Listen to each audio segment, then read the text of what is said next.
Dictation 80 शब्द प्रति minute. 5 second बाद शुरू। सरकार ने शुक्रवार को जीडीपी के जो ताज़ा आंकड़े जारी किए वे बता रहे हैं कि देश की अर्थव्यवस्था बदतर हाल में पहुंच चुकी है। पिछले वित्त वर्ष यानी 2019-20 में आर्थिक विकास दर सिमटती हुई 4.2% पर आ गई है, जबकि अनुमान 5% का था। जाहिर है पूरे साल अर्थव्यवस्था पर मंदी का जो साया बना रहा यह उसी का प्रतिफल है। कृषि क्षेत्र को छोड़ दें तो अर्थव्यवस्था के सभी प्रमुख क्षेत्रों जैसे विनिर्माण, निर्माण, बिजली, इस्पात, सेवा क्षेत्र आदि की हवा खराब है।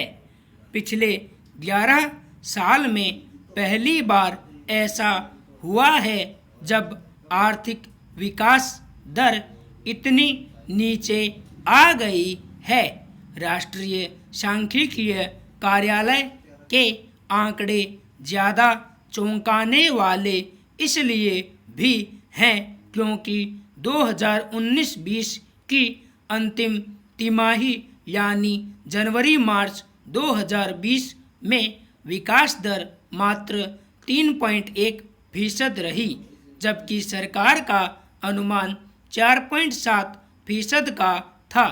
अनुमान और परिणाम में यह भारी अंतर इसलिए है कि अनुमान लगाते समय हकीकत और व्यावहारिक स्थितियों के आकलन को नज़रअंदाज कर दिया जाता है।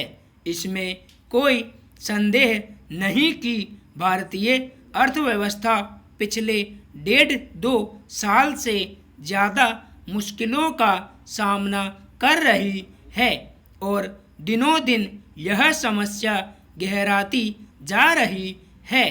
अर्थव्यवस्था में मंदी के दौर पहले भी आते रहे हैं, लेकिन जो झटका 8 नवंबर 2016 को देश में 1000 और 500 रुपए के नोटों को गैर कानूनी घोषित करने के फैसले ने दिया, उसने अर्थव्यवस्था को भारी चोट पहुंचाई।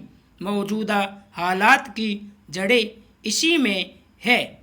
पिछली 8 तिमाहियों से अर्थव्यवस्था में लगातार गिरावट भी इसकी पुष्टि करती है। छोटे और मझोले कारोबार बुनियादी रूप से नकदी के प्रवाह पर टिके होते हैं। ऐसे में नोटबंदी की सबसे ज़्यादा मार इन्हीं पर पड़ी।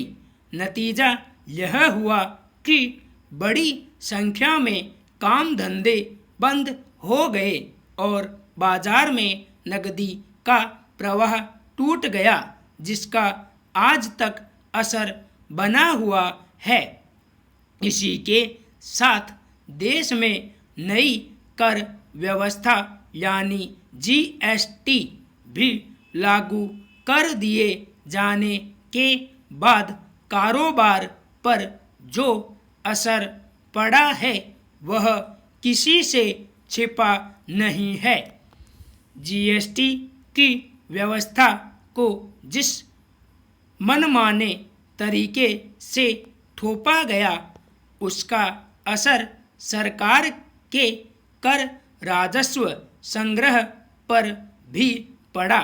समस्या यह है कि लंबे समय से चली आ रही व्यवस्थाओं में आमूलचूल परिवर्तन के लिए कदम उठाते वक्त ज़मीनी हकीकत को नज़रअंदाज कर दिया जाता है और फिर इसके दुष्परिणाम देखने को मिलते हैं।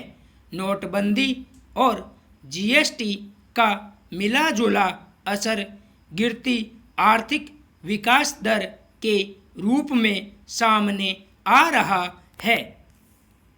आर्थिक सुस्ती से निपटने के लिए पिछले साल सरकार ने समय समय पर कई कदम उठाए, लेकिन सब बेअसर साबित हुए।